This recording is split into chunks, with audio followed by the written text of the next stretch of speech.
مجھے نہیں پتا۔ اللہ کے بندے یہ تو دیکھ کس مقام پہ کہہ رہے ہیں، وہ مقام عبودیت، مقام عشق پر، مقام انتصار، مولا کی بارگاہ میں اپنی عاشق کا اظہار کر۔ رب حضور یہ کہتے ہیں کہ مجھے نہیں پتا میرے ساتھ کیا ہوگا اور تمہارے ساتھ کیا ہوگا جب عاشق کا اظہار کرتے ہیں۔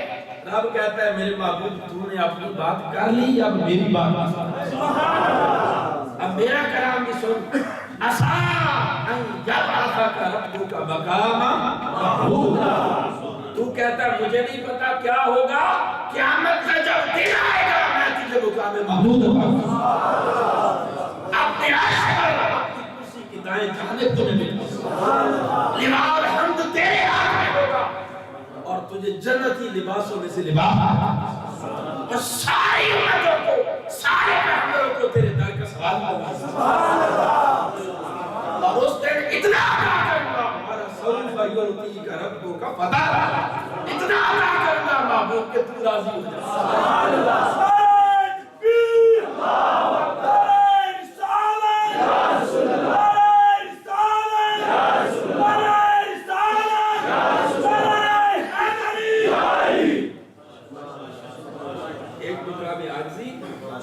ایک مقامی عجز ہے، پیغمبر جھکا رہا ہے، عاجزی کا اظہار کرنا بھی پتہ نہیں خود میرے ساتھ کیا ہوگا، اور تمہارے رب کہتے ہیں محبوب میں اس دن تجھے راضی کروں گا، سارے تجھے راضی کریں گے، میں تجھے راضی کروں گا، ہر کوئی میری رضا کا جویاں اور طالب ہوگا اور میں میری رضا کا طالب۔ یہ رب نے وہ کیسے؟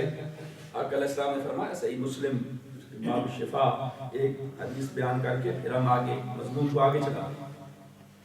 وہ کیسے رضا کا طالب؟ آقا علیہ السلام نے فرمایا سارے قیامت کے دن جو لوگ ہوں گے سیدنا آدم علیہ السلام کے پاس جائیں گے سارے۔ پہلے حضور نے فرمایا جب قبروں سے اٹھنے کی بات آئے گی رب کیسے راضی کر رہا؟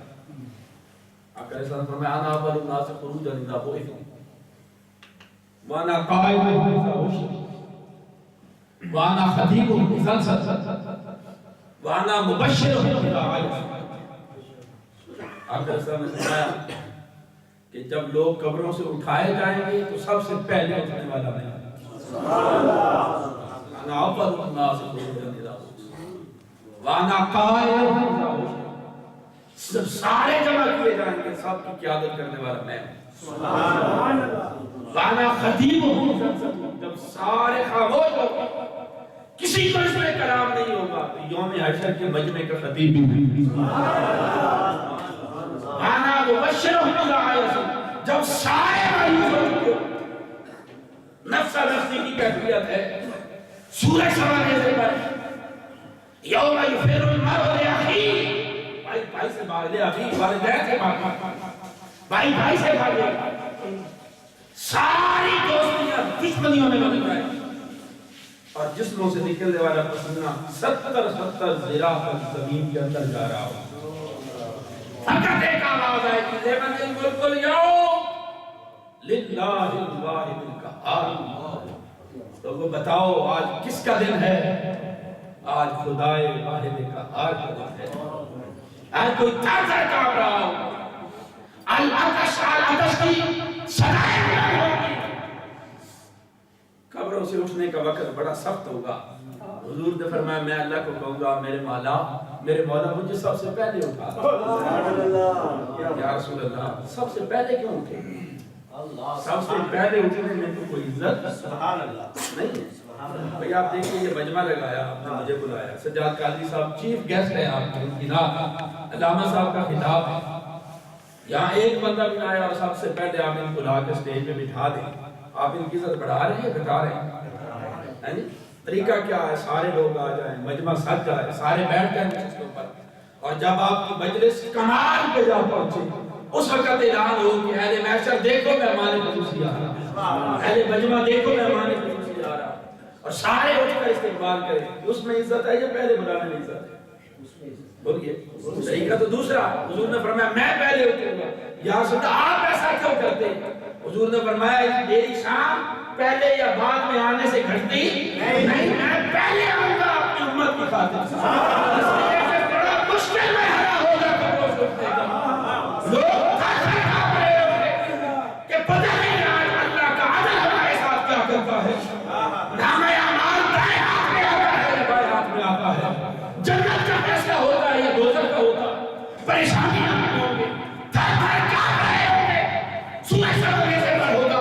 حضور نے فرمایا میں کہوں گا باری تعالیٰ مجھے پہلے اٹھا کہ میرا امتی کمر سوچے تو اس کی نگاہ مجھ پہ پڑے۔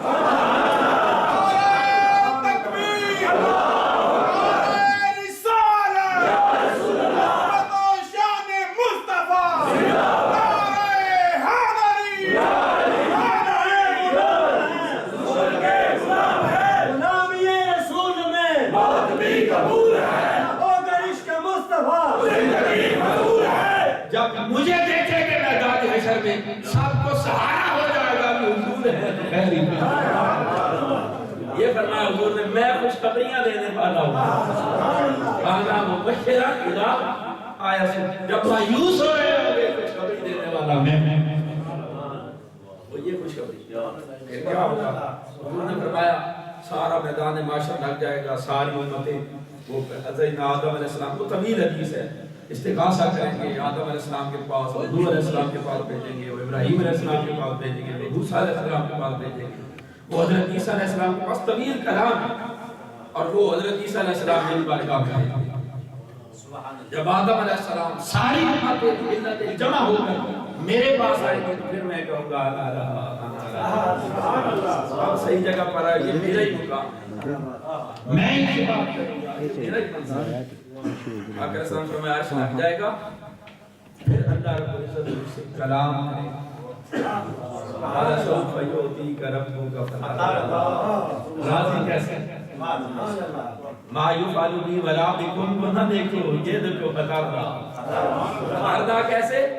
حضور نے فرمایا اللہ رب العزت مجھ سے پوچھے گا، مشورہ کرے گا اور فرمائے گا میرے محبوب بتا ما افعل بامتی، اور میں تیری امت کے ساتھ کیا کروں؟ سبحان اللہ سبحان اللہ، میں تیری امت کے ساتھ کیا کروں؟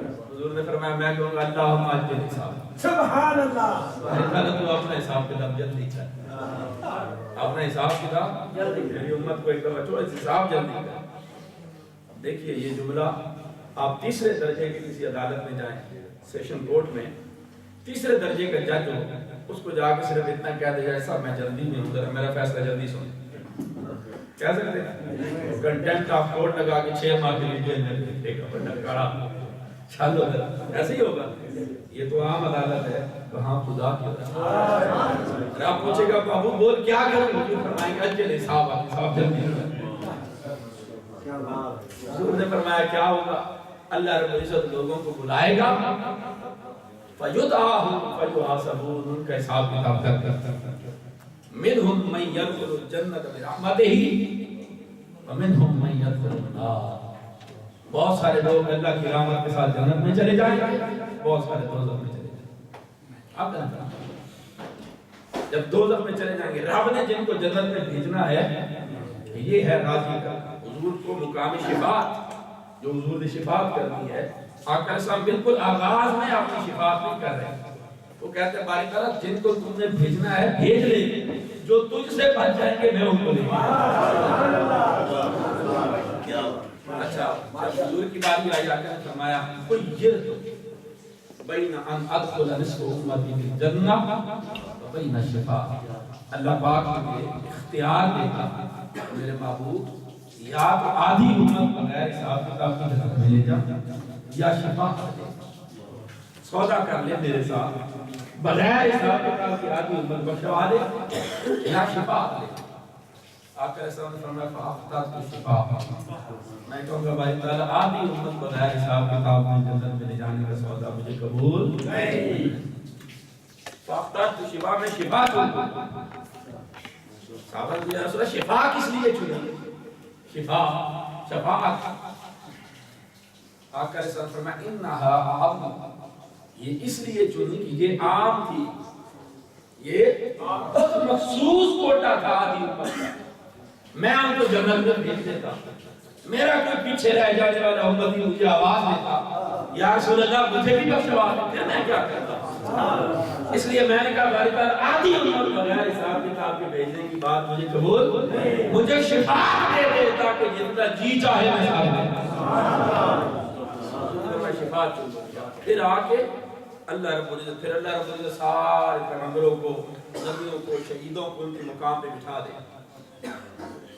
یوداء للانبیاء فیسلسهم علیہا حتی یبقى منبر وانا قائم بین یدی ربی منتظر، منبر رکھے اللہ پاک ان پہ بٹھا دے، سارے بیٹھ کر کے صرف میرا منبر خالی ہوگا، میں اللہ کی بارگاہ میں سراپا ایک سے بن کے آگے کھڑا ہوں، پھر اس کو سجدہ کروں اللہ کی بارگاہ میں آ کر سجدہ کروں گا۔ اللہ پاک فرمائے گا یا محمد ارفع راسک سبحان اللہ سل توتا کل یسمع سل توتا وجفت اللہ فرمائے گا ہے میرے محمد ارفع راسک محبوب سر کو اٹھا کل یسمع لک محبوب بول تجھے سنا جائے گا، سل توتا سوال کر تجھے عطا کیا جائے، وشفا شفا شفاعت کر تیرے کہنے پہ بخشا جائے گا۔ میں کہوں گا رب امتی امتی سبحان اللہ، دوزخ میں پڑے ہیں، اللہ پاک پڑے ہیں، کہے گا میرے محبوب پڑے ہیں تو کیا ہوا؟ میں نے تو آج کا دن ہی تجھے راضی کرنے کے لیے بنایا، یہ دن قیامت کا حساب کتاب کے لیے بولیے نہیں ہے۔ اگر حساب کتاب قیامت کا کیا ہوتا ہے، قبر میں عذاب کیوں ہوتا ہے؟ دنیا کی کس عدالت میں چلے جائیں؟ کوئی عدالت مجرم کو اس وقت تک سزا نہیں دیتی جب تک اس کا حساب کتاب ہوتا ہے۔ کیس لگتا ہے، شہادتیں ہوتی ہیں، دلائل ہوتے ہیں، بحث ہوتی ہے، اس کے بعد جرم ثابت ہو تو عذاب دیا جاتا ہے، جیل ہوتی ہے، سزا دی جاتی ہے۔ اور رب کی ذات فضل رضی ہے، وہ تو عادل کرنے والا، فضل کرنے والا ہے، وہ کسی کے ساتھ ظلم کیسے کر سکتا؟ اگر حساب کتاب قیامت والے دن ہونا ہے، قبر میں عذاب کیوں کرا؟ اس کا مطلب ہے کہ حساب کتاب قیامت کے دن جس کا حساب کتاب ہے وہ قبر نہیں ہو جائے گا۔ اس لیے حضور نے فرمایا بندہ مومن جو قبر ہے یہ دو حالوں سے خالی نہیں، مسند احمد بن حنبل کی روایت، یا یہ دوزخ کی وادیوں میں سے ایک وادی ہے یا جنت کے باغوں میں سے ایک باغ ہے۔ جن کو عذاب ملتا ہے ان کی قبر ہی دوزخ بن جاتی ہے، اور جن کو جنت ملنی ہے ان کی قبر ہی جنت کے باغوں سے باغ بنتا ہے۔ قیامت کا دن حساب کتاب کے لیے نہیں ہے، قیامت کا دن سب کو جمع کر کے شان مصطفیٰ دکھانے ہے، ساری امتوں کو تحریض مصطفیٰ پر لانے کے لیے، سب کو اس لیے کہ عالم ارواح کے اندر محبوب کی شان اس نے دکھائی، مگر وہاں پر بھی اہل ایمان کی روحوں کے سامنے حضور کا مقام اجاگر کیا گیا۔ اس دنیا میں اور عالم ارواح میں جو جلسہ ہوا اس جلسے کے اندر صرف نبیوں کی روحوں کو بلایا گیا، جس کو قرآن نے کہا، قرآن نے بیان کیا۔ اس دنیا میں آئے، یہاں پر بھی آ کر بہت سارے کافر مشرک مرتد ہو گئے، انہیں بھی آ کر اسلام کی شان کو دیکھنا اور ماننا نصیب نہ ہوا، فقط اہل ایمان نے مانا۔ اللہ پاک نے فرمایا قیامت کے دن پھر سے جاؤں گا، ایک فرد بشر ایسا نہیں رہے گا جس کو محبوب کی شان دکھا گا، اس لیے یہ جلسہ سجایا جائے گا۔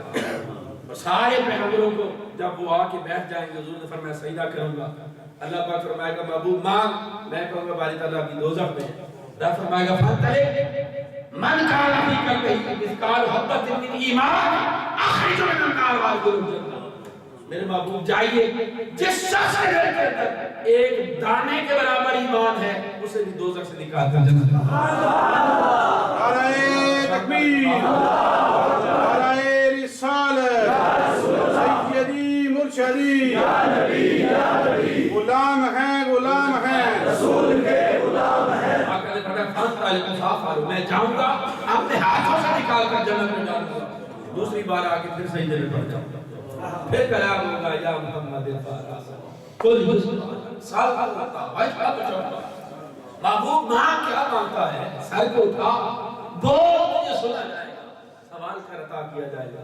حضور نے فرمایا میں کو باری تعالیٰ ابھی بھی دوزخ میں ہیں جن کے دل میں ایمان تو ہے مگر دانے سے کم ہے, گندم کے دانے سے کم ہے. اللہ پاک فرمائے گا میرے محبوب پھر کیا ہوا, یہ تو دن ہے والا سوف یعطیک من کان فی قلبہ مثقال حبۃ من خردل من ایمان اخرج من النار وادخلہ الجنہ. میرے محبوب جائیے جس کے دل میں رائی کے دانے کے برابر ایمان ہے اس کو بھی دوزخ سے نکال کر جنت میں ڈال.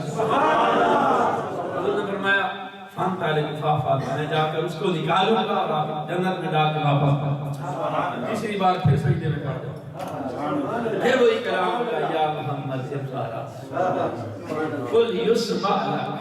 حضور شیخ الاسلام ترجمہ کرتے ہیں, وہ فرماتے ہیں یہ بار بار سجدے میں کیوں پڑھ رہے ہیں اور وہ بار بار یہی کلام کیوں کر رہا ہے. مطلب یہ انہیں بار بار سجدے میں لطف ہو رہا ہے, اسے بار بار اٹھا کے بکرا دیکھنے میں لطف ہو رہا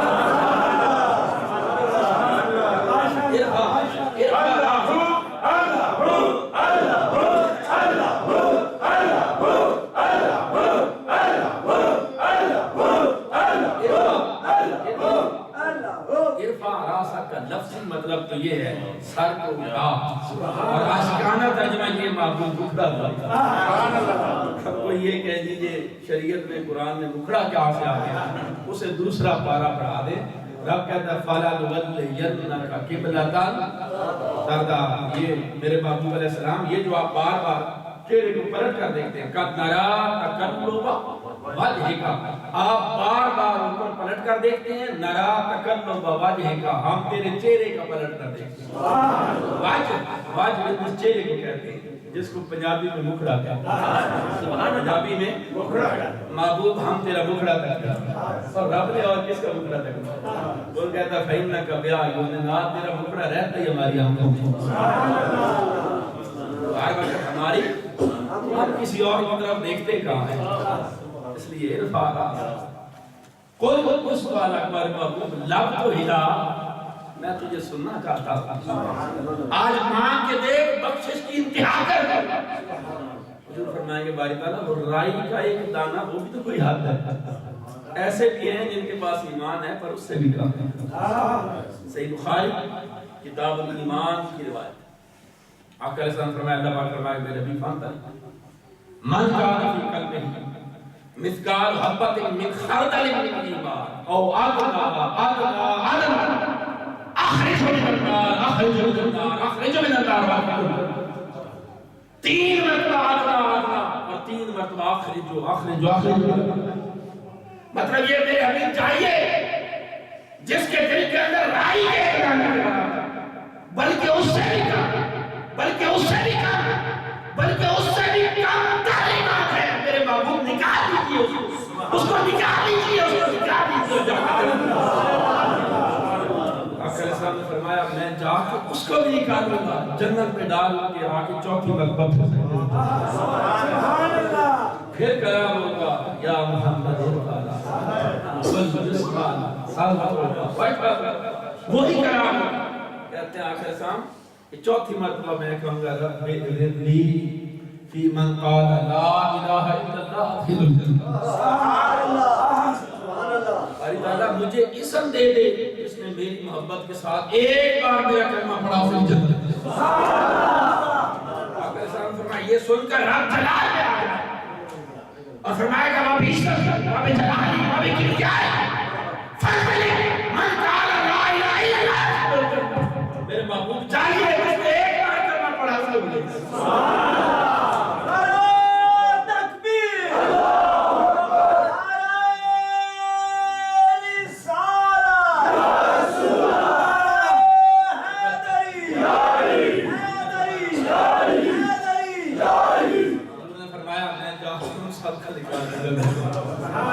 حتیٰ کہ پیچھے صرف وہ رہ جائیں گے جن کے لیے دوزخ واجب ہے, جن کے لیے دوزخ واجب ہے. کافروں اور منافقوں, کافروں منافقوں اور حضور کا غلام ہو اور دوزخ میں رہ جائیں گے, وہ نہیں سکتے. اس لیے جب یہ آیت اتری والا سوف یعطیک ربک فترضی, صحابہ کرام نے پوچھا یا رسول اللہ آپ کب راضی ہوں گے؟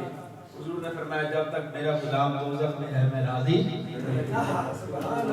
جب یہ شفا آقا علیہ السلام کریں گے، شفاعت کریں گے، تو جو دوزخ کا فرشتہ ہے، دوزخ کا باب مالک، وہ حضور کی بارگاہ میں آئے گا اور آ کر کہے گا یا رسول اللہ آپ نے اتنی شفاعت کی، اتنی شفاعت کی کہ لم ترکت احدا لغضب ربک، آپ نے اللہ کے غضب کے لیے اپنا کوئی غلام چھوڑا ہی کوئی نہیں۔ دوزخ کا فرشتہ کہے سبحان اللہ، اب سب کو نکال کے لے گئے۔ یہ ہے وَلَسَوْفَ يُعْطِيكَ رَبُّكَ، فقط اتنا سبب ہے کہ نکال قسم محشر کا کہ ان کی شان کا ہوتی دکھائی جائے۔ ادھر آج سے فرما کے آ رہے ہیں ما ادری، میں نہیں جانتا ما یفعل بی ولا بکم، کہ میرے ساتھ کیا ہوگا اور تمہارے ساتھ کیا ہوگا۔ ادھر کیا ہو رہا ہے؟ سبحان اللہ، سبحان اللہ۔ دماغی کو ہمارے سرائکی کے شاعر ہیں محمد مصطفیٰ راز خدا دی گال کیا بچنا ہے، کیا حق نال ایک حق دی حقیقت حال کیا بچنا ہے، ایک خود آپ صد میں دن اتھا حق نال مل بیندے، دماغی کو چکر دے دن ہے الٹی چال کیا بچنا ہے۔ یہاں کہتے ہیں تمہارے جیسا، یہاں کہتے ہیں تمہارے جیسا ہو، اپرات کن آپن سے پورا، اب دیگر کے جہاں ہے، اور میراج پہ جا کے رب نال مل بیٹھے، وہاں پر رب کے ساتھ مل کے بیٹھ گیا، دماغی کو چکر دے دے الٹی چال کیا بات، جن کو سمجھ آ گئی وہ یہ بولی بولتا، جو ان کی نگاہ جو ہے وہ چار آیتوں میں اٹکی نہیں، جنہوں نے حضور کی عائشی کو مقام نہیں سمجھا بلکہ حضور کی شان کو رب سے سیکھا، وہ یہ کہتے ہیں، وہ ان کی بولی کچھ اور ہے، ان کی زبان کچھ اور ہے۔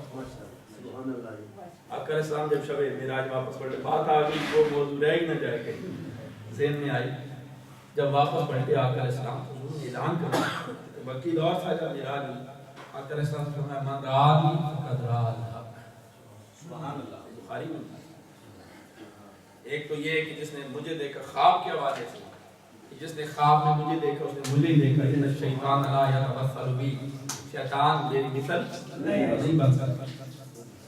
اس کے شارحین نے اور بھی من رآنی فقد رأى الحق کا مطلب یہ کہ جس نے مجھے دیکھا وہ حق کو دیکھا، اور اس پر قرآن مجید کی متعدد آیات 100 سے زیادہ آیتیں ہم پیش کر سکتے ہیں۔ ماشاءاللہ، زندہ باد۔ ان کی بیعت کو رب نے اپنی بیعت کہا، ان کی اطاعت کو اپنی اطاعت کہا، ان کی زبان کے کلام کو اپنا کلام کہا، ان کی اذان کو اپنی اذان کہا، ان کی ناراضگی کہا، ان کے ساتھ جنگ کو جنگ کہا، ان کی بےعزتی کو اپنی بےعزتی کہا، ان کے ہونے کو اپنا ہونا، سبحان اللہ، بے شمار آئے قرآن مجید کی بے شمار آئے۔ ماشاءاللہ۔ اس لیے جب آقا علیہ السلام واپس آئے تو آپ نے فرمایا کہ انا مرآت الرحمن، میں رحمان کا آئینہ، رحمان کا آئینہ، انا مرآت الرحمن، رحمان کا آئینہ، آئینہ کیا ہوگا؟ ہاں جی، شیشہ، اس کی خوبی کیا ہے کہ آپ آئینے کے سامنے جب کھڑے ہوتے ہیں تو آئینہ آپ کو آپ کی صورت پلٹا کے دکھاتا ہے، آپ کا آئینہ آپ کا سراپا آپ کو دکھاتا ہے، ایسے ہی ہے، آپ کا آئینہ آپ کا سراپا، بولیے آپ کو، یعنی آپ اپنے آپ کو دیکھنا چاہیں تو کسے دیکھتے ہیں؟ اپنے آئینہ کو دیکھتے ہیں۔ حضور کس کا آئینہ ہے؟ جب رب اپنا حسن و نور دیکھنا چاہتا ہے تو وہ کسے دیکھتا ہے؟ میرے بابو تیرے گورے مکھڑے، بولیے رب نے اپنا حسن دیکھا ہی نہیں، بولیے کیسے دیکھا؟ دو ہی پاسبلٹی، یا تو یہ کہ اپنے جیسا خدا بنا کے دیکھیں، یہ ممکن ہے نہیں۔ اگر اللہ نے فرمایا اس کائنات میں دو خدا ہو جاتے تو یہ کائنات برباد ہو جاتی، تو کانا فیما آلہۃ الا اللہ، فسدت، یہ برباد ہو جاتی۔ ایک خدا کہتا میرانا وقار صاحب اب ریٹائر ہو گئے، ان کو بلاؤ، جب تک خدا تھا زندگی تھی اب کھا لو۔ دوسرا کہتا نہیں، جھگڑا ہو جاتا ہے، ایک کہتا بارش برسا اور دوسرا کہتا نہیں۔ رب نے فرمایا لفاظ آتا فساد برپا ہو جاتا۔ رب نے اپنا حسن کیسے دیکھا؟ اس نے ایک اپنا آئینہ بنایا اور اس آئینے کا نام اس نے محمد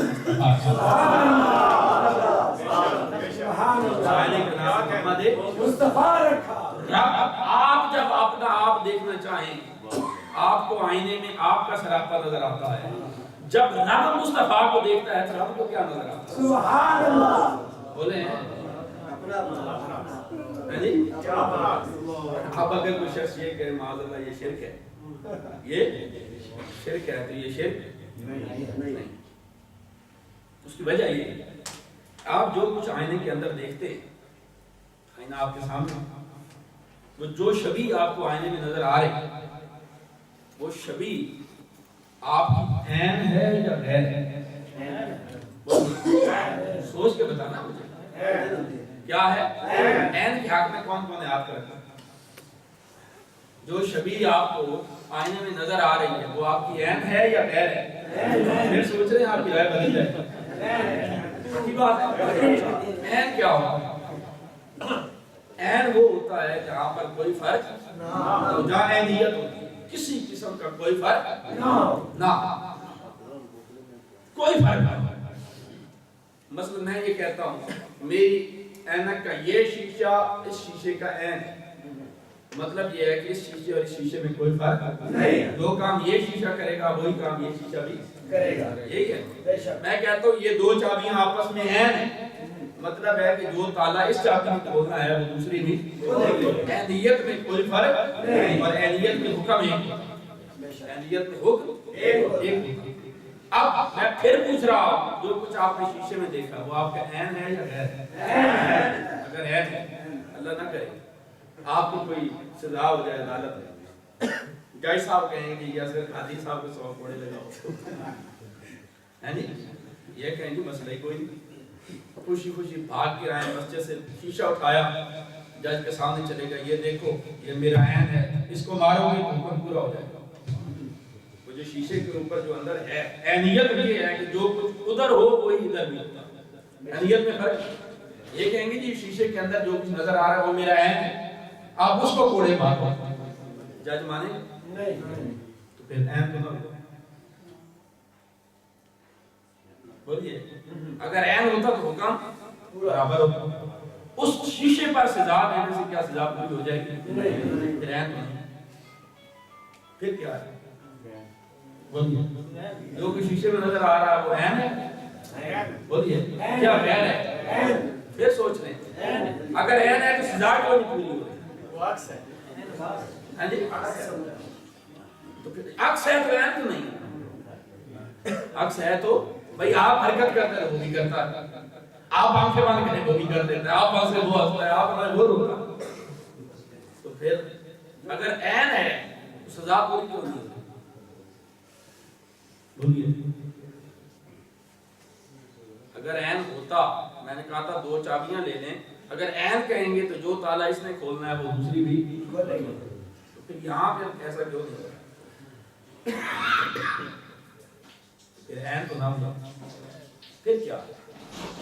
اگر عین نہیں تو پھر بولیے کیا ہے؟ بتائیں غیر نہیں، غیر بھی نہیں، آپ کا اکثر میرا بھی نہیں، غیر بھی نہیں۔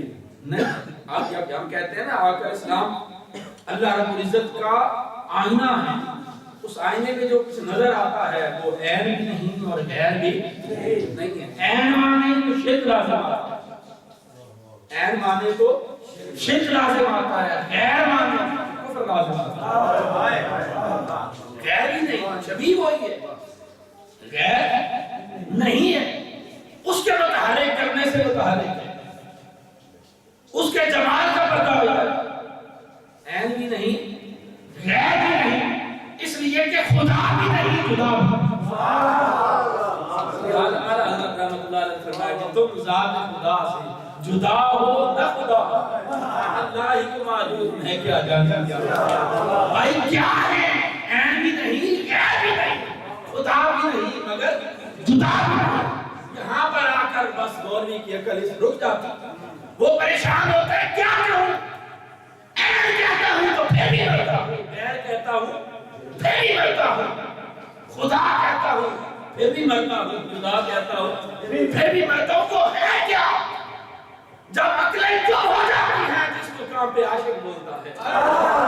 عاشق کہتے ہیں کوئی مثل نہیں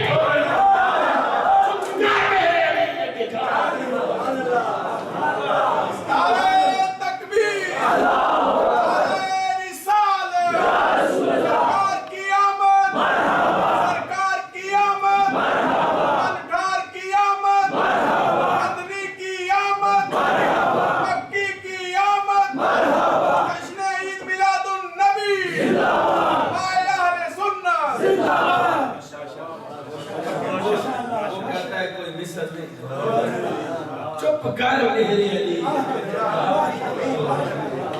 خدا کہے گا تو پھر بھی مرے گا، خدا کہے گا اس لیے چپ کر جاتا، عاشق چپ کر جاتا، وہ پھر بولتا وہ یہی تو کہتا ہے کہ محمد مصطفیٰ راز خدا دی گال کیا یا حق نال حق دی حقیقت حق کیا پوچھنا ہے اتنا خدا حق نال مل پہ دماغی کو چکر دے دیتے، خدا بھی نہیں اور خدا بھی دماغی کو چکر دے دیتے ہیں، ان کی چال کیا انداز حسینوں کو سکھائے نہیں، جو امی لقب ہوں بڑھائے ہر ایک قسمت نے کہاں دیدار کسی کا، ابو جہل کو تو محبوب دکھایا ہے،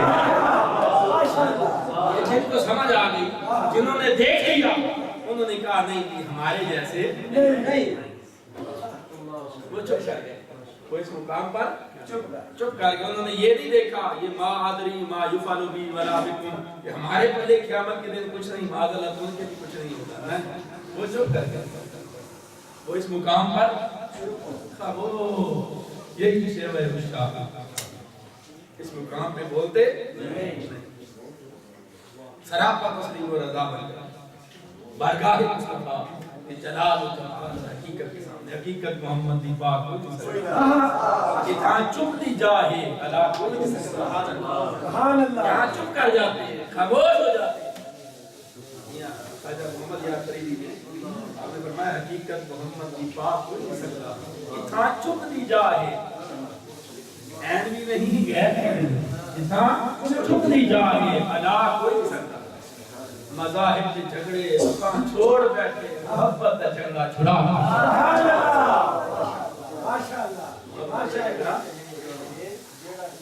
دو کر جانے دو کافر دے مشرک، اب آپ دیکھئے یہ بولی یہ سارے نچوڑ نکالنے کے بعد آپ دوست نتیجے میں یہ عرض کر رہا تھا جنہیں مقام محبوبیت کی سمجھ آ گئی وہ اس عاجزی اور انکساری کی جو اظہار تھا اس چیز چکر سے نکل گئے اور انہوں نے محبوب خدا کو ایسے دیکھا جیسے رب نے دکھایا، ایسے مانا جیسے رب نے،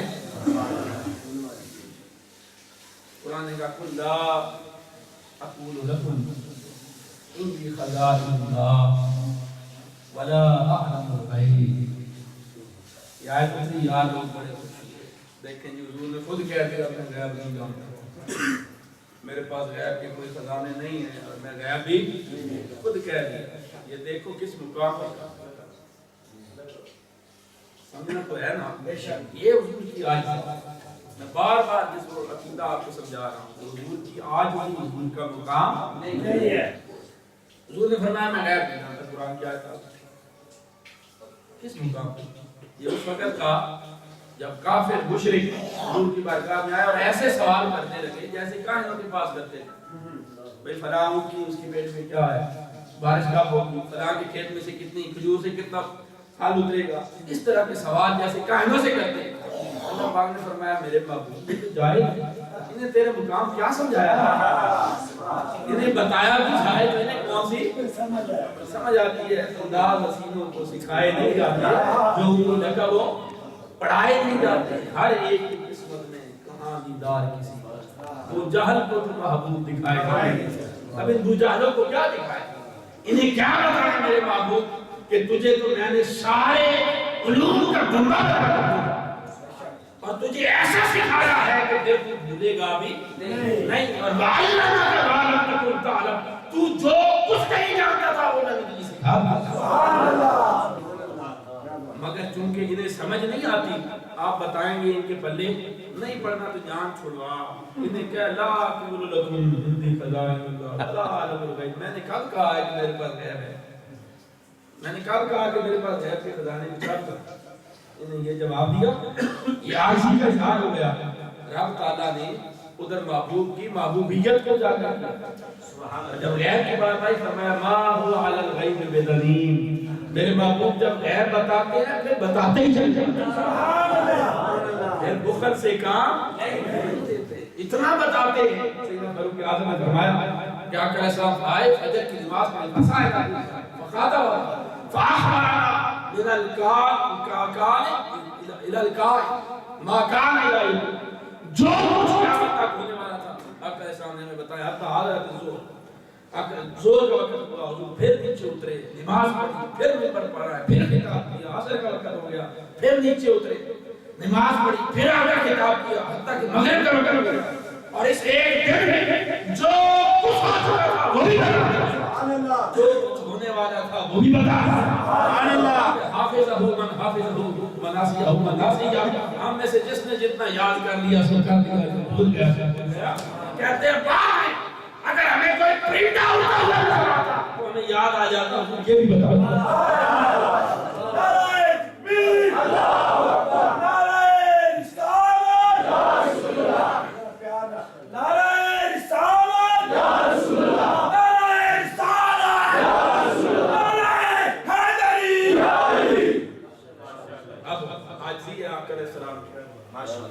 آپ نے میلاد کے دن روزہ رکھا، میلاد کے دن روزہ پہ آج ہم اپنی برتھ ڈے سیلیبریٹ کر لیتے ہیں، ہم میں سے جو بزرگ ہیں وہ شرم محسوس کرتے ہیں کیا آپ نے برتھ ڈے پہ سیلیبریٹ کرو، نہیں کرتے، شریعت ایسی ہے یا نہیں؟ بولیے ادارے کا اجلاس صلی اللہ علیہ وسلم کی ذات، آپ نے روزہ رکھا خاموشی کے ساتھ، آپ نے عاجزی کا اظہار کیا، انکسار کیا۔ یار لوگوں نے کہا جی آپ نے زندگی میں نہیں رکھا، ابو بکر صدیق کی زندگی میں 2 بار رمضان والا آیا تو انہوں نے نہیں منایا، عمر فاروق کی زندگی میں 10 بار آیا نہیں منایا، عثمان کی زندگی میں 12 بار آیا نہیں منایا، لہذا بدعت ہے۔ بندہ پوچھے بھی تیرے وجود سے بڑی بدعت کون سی؟ بے شک آقا علیہ السلام کے زمانے میں تو تیرا وجود بھی نہ تھا، یہ تو عائشہ تھی۔ آپ دیکھیے سورہ یونس کی جو آیت اللہ رب العزت نے اس میں ارشاد فرمایا، میرے محبوب نے فرما دیا یہ کہ ایسا نہ ہو کہ تو عائشہ کا اظہار کرے اور یہ تیرے یوم میلاد کو بھول جائے، اس لیے ان کو فرما دیا قل بفضل اللہ و برحمتہ، انہیں فرما دیا کہ اللہ کے فضل پر اور اس کی رحمت پر، اللہ کے فضل پر اور اس کی رحمت پر، 2 چیزوں کی بات کی، ایک فضل کی دوسری رحمت کی۔ کیا کرو فَبِذَلِكَ فَلْيَفْرَحُوا، لازماً ہر حال میں خوشی، لازماً ہر حال میں خوشیاں مناؤ، یہ خوشیاں 2 چیزوں پر، ایک فضل پر دوسری رحمت پر۔ آپ جا کے آیت پڑھیں گے کہ دیکھیں قرآن کا فضل و رحمت میں خوشی منائے، وہ کہیں گے اس آیت سے مراد قرآن، فضل سے مراد بھی قرآن اور رحمت سے مراد بھی قرآن۔ آپ کو اعتراض ہے قرآن کو فضل و رحمت ماننے میں؟ کوئی اعتراض نہیں۔ اس کی 10 تفسیریں مفسرین کرام نے میں نے ساری جمع کی، انہوں نے مختلف بیان کیے۔ کسی نے اسلام کو فضل کہا، ایمان کو رحمت کہا، جنت میں جانے کو فضل کہا، دوزخ سے بچنے کو رحمت کہا، حضرت عباس کا قول۔ ٹھیک ہے، 10 اقوال مختلف چیزوں کو فضل و رحمت کہا، ہدایت کو فضل و رحمت کہا، اسلام اور ایمان کو فضل و رحمت کہا، مختلف چیزوں کو فضل و رحمت کہا، ہر چیز فضل و رحمت ہو سکتی، مگر اس آیت میں کس چیز کو فضل و رحمت کہا جا رہا ہے؟ بالخصوص جس پر خوشیاں منانے کی بات۔ اگر آپ فضل دیکھیں تو اللہ تعالیٰ کے بے شمار فضل ہے ہماری زندگی، اس کی بے شمار رحمت ہے، اس نے ہمیں مسلمان بنایا، یہ بھی فضل ہے، قرآن عطا کیا، یہ بھی فضل ہے، مسلمان گھرانہ، بیوی بچے، دولت، عزت کی زندگی، وحی کا حصہ، قرآن مجید کا تعلق، اعلیٰ اخلاقی قدریں، یہ ساری چیزیں اللہ کا فضل ہی تو ہے، اس کی رحمت ہی تو ہے۔ اب رب کہتا ہے کہ فضل اور رحمت پر خوشی مناؤ، دیکھنا ہے مراد کیا ہے؟ کیا فضل سے مراد فقط قرآن ہے؟ جو لوگ کہتے ہیں فضل سے مراد فقط قرآن ہے، میرا ان سے سوال ہے مجھے کوئی ایک دلیل ایسی بتا دو جس سے یہ ثابت ہو جائے کہ قرآن کو فضل ہے، تاجدار کائنات فضل ہے، قرآن رحمت ہے اور تاجدار کائنات رحمت نہیں۔ ارے قرآن کی فضل، جنت میں جانا بھی فضل، ہمارا مومن ہونا بھی فضل، ہمارا صاحب اولاد ہونا بھی فضل، ہمارے پاس بیوی بچے دنیا کی نعمتیں ہونا بھی فضل، اعلیٰ اخلاقی قدریں ہونا بھی فضل، یہ ساری نعمتیں وجہ ہے۔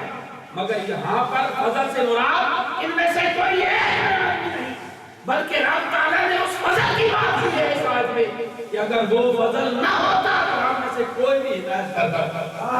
سبحان اللہ، لولا فضل اللہ علیکم لولا فضل اللہ علیکم ورحمتہ لکنتم من الخاسرین، اگر تمہارے اوپر اللہ کا فضل اور رحمت نہ ہوتی تو خسارہ پانے والے۔ بے شک لولا فضل اللہ علیکم ورحمتہ لاتبعتم الشیطان الا قلیلا، اگر اللہ کا فضل و رحمت نہ ہوتی چند لوگوں کو چھوڑ کے سارے شیطان کے پیچھے لگ جاتے۔ یہاں اس فضل و رحمت کی بات ہو رہی، اگر وہ فضل و رحمت نہ ہوتا تو دوزخ کی طرف جا رہے، کنتم علی شفا حفرۃ من النار، دوزخ کے دھیانے میں گرنے والے تھے۔ جب لقد من اللہ علی المؤمنین، اللہ رب العزت کو مومنین پر رحمہ اور اس نے احسان کیا کہ دوزخ میں گرنے سے بچایا، اس نے گرنے سے بچایا۔ وہ کون سی اصلی فضل ہے؟ وہ تاجدار کائنات کی ذات، باقی جتنے فضل ہیں کائنات میں جو اللہ نے آپ پہ کیے وہ سارے صدقہ ہیں تاجدار کائنات، اور باقی سارے فضل ہیں حضور فضل کبیر ہیں۔ سب سے سبحان اللہ، اس کی دلیل کیا؟ قرآن مجید نے کہا یا ایھا النبی، اے نبی، یہ بات قرآن کی ہو رہی ہے حضور کی ہو رہی ہے؟ بولیے یا ایھا النبی، کس کی بات ہو رہی ہے؟ حضور کی بات ہے۔ قرآن جنت کی باقی نعمت اولادوں کی بات نہیں ہے۔ قرآن کا یا ایھا النبی، اے نبی، انا ارسلناک شاہدا و مبشرا و نذیرا، ہم نے آپ کو گواہ بنا کے بھیجا، خوشخبریاں سنانے والا بنا کے بھیجا، اللہ کا در سنانے والا بنا کے بھیجا، وداعیا الی اللہ بإذنہ وسراجا منیرا، اللہ کے حکم سے اللہ کی طرف دعوت دینے والا بنا کے بھیجا، سبحان اللہ، اور ان تاریک دلوں کو چمکانے والا سورج بنا کے بھیجا، سبحان اللہ۔